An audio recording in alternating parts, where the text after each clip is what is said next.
அனைவருக்கும் வணக்கம். நாட்டுக்கோழியின் முட்டை மிகவும் நல்லது. ஆனால் நாட்டுக்கோழி வளர்க்க மாட்டோம். ஏன்னா கோழி அசிங்கம் பண்ணோம் அப்படின்னு. இப்போ இருக்கிற மக்கள் அனைவருமே நல்லது இதெல்லாம் வேணும்னு நினைக்கிறாங்க. ஆனால் அதை இலகுவாக கிடைக்க ரொம்ப கஷ்டப்பட்டு அதிக பணம் கொடுத்து வாங்கிட்டு இருக்கோம்.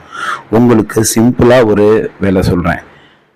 நாட்டுக்கோழிகள் குறைந்தது 4-5 மாதம் முதல் முட்டையிட ஆரம்பிக்கும். கிராமத்தில் போனீங்கன்னா கண்டிப்பாக 4 வயசு 4-5 மாதம் இருக்கிற கோழிகள் கிடைக்கும். நீங்கள் கோழியை அடை வச்சு குஞ்சு பொறிச்சினா மட்டும்தான் சேவல் தேவை, இல்லைன்னா முட்டை தானாக போடும். ஆண் சேவல் இல்லாமல் கோழி முட்டையிடும். அந்த முட்டையை அடை வைக்க முடியாது, ஆனால் குழந்தைங்களுக்கு கொடுக்கலாம், ரொம்ப நல்லது, எந்தவித பாதிப்பும் கிடையாது. அதனால் நீங்கள் உங்கள் குழந்தைங்களுக்கு, மெயினாக பெண் குழந்தைங்களுக்கு நாட்டுக்கோழி முட்டையை கொடுத்தீங்கன்னா ரொம்ப நல்லா இருக்கும்.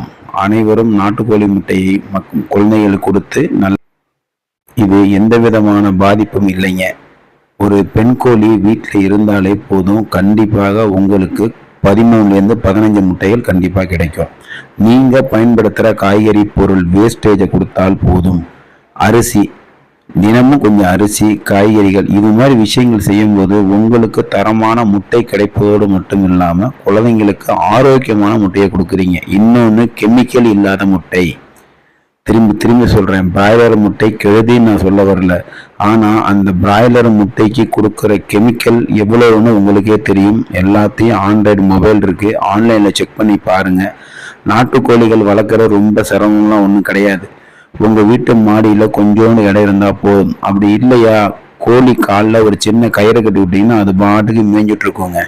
கோழி அசிங்கம் பண்ணணும்னு நிறைய பேர் அந்த கோழி வளர்க்குறது இல்லை. ஆனால் கோழி வச்சுருந்தா வீட்டில் நிறைய விஷப்பூச்சிகள் வரும்னு சொல்கிறாங்க. கோழி வளர்த்தா எந்த விதமான விஷப்பூச்சிகளும் வராது. தாராளமாக நீங்கள் கோழியை வளர்க்கலாம்.